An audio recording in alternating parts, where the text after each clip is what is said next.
et un quintet plus.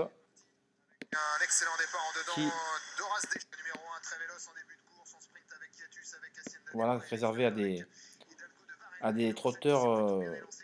de 7 ans, pour le coup. Perdu Vincennes, Vendredi Chestnut soir sur bien 2100 entendu. auto. Il y a plutôt bien parti, lui qui Donc pour s'élance en l'instant, deuxième l'avant du position. peloton Chestnut qui occupé déjà par entre des son outsiders, Yatus au numéro 5, le numéro 1 Horace Deschamps, qui attendent certainement les bons dos, et Hidalgo de Varennes, drivé par Johan Le Bourgeois, va bien évidemment faire du Johan Le Bourgeois, c'est-à-dire venir prendre tête et corde, alors que c'est un choix qu'il faut absolument driver caché. Et bien on va se rendre compte que voilà, l'effort qu'il va payer là, il va être, il n'est pas forcément dans les bonnes allures, il va être disqualifié quelques instants plus tard pour allure irrégulière, justement, durant le parcours. Alors là, il s'installe en tête, il ramène le numéro 14 en son dos, le favori Chestnut, qui redescendait un peu de catégorie. Voilà, alors attendez, hop, donc le 14, voilà, alors attends, je ne sais pas si on va pouvoir, voilà, excusez-moi, donc Chestnut s'installe au commandement, le numéro 7 va être en deuxième position donc, mais plus tard il sera distancé pour allure irrégulière. Le numéro 1, Horace Deschamps, est toujours bien placé en troisième position. Hacienda Debois attend également son heure côté corde. Voilà. Et là, il y a le wagon de 2 qui va progressivement se rapprocher, même qui va devenir un wagon de 3, puisque là, on voit que un cheval va passer à l'attaque.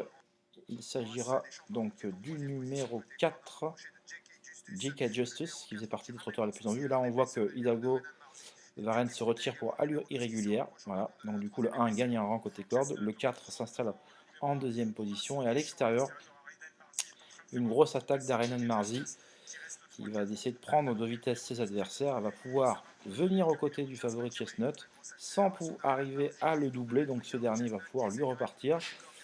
Le numéro 2, Arenan Marzi, emmène dans son dos le numéro 12, Beautiful Day, qui bénéficie d'un déroulement sur mesure pour le coup avec Benjamin Rochard. Voilà, et là en retrait, le numéro 10, Chit Chat, qui avait montré de très gros moyens en début de saison à Vincennes, en début d'année, avant de retourner en Suède. Il avait 2 courses de rentrée dans les jambes. Ça sera la très belle note de cet événement, cette casaque bleue, qui va venir ravir l'accessi d'honneur juste derrière Beautiful Day. Et si la course était prolongée, il serait venu s'imposer sans coup férir. Mais le poteau est là pour sauver le numéro 12, donc il s'impose devant le numéro 10. Chestnut est 3e. Arenan Marzi est donc 4e. Et donc Maggiore, qui s'était rapproché d'un sillage des premiers dans le tournoi final, s'octroie la 5e place sans démériter, mais sans pouvoir passer la surmultiplier. Donc Beautiful Day avait couru une seule fois en amateur l'an dernier sur un 4000 mètres, courant d'ailleurs fort honorablement ce jour-là. Il n'avait plus été revu sur la cendrée. Entre-temps, il a montré sa forme en Italie en alignant les très bons résultats. Et bien voilà, donc le gagnant moral c'est ici, c'est le numéro 10, Chitchat, et quant au 14, il ne démérite pas, il ne peut faire mieux que 3e. Ryan Marzi 4e, donc voilà, il n'y avait strictement rien à dire de particulier dans ce quintet. J'espère que vous avez pris du plaisir à regarder ce débrief, et je vous dis à bientôt pour d'autres numéros de ce type. Bye bye.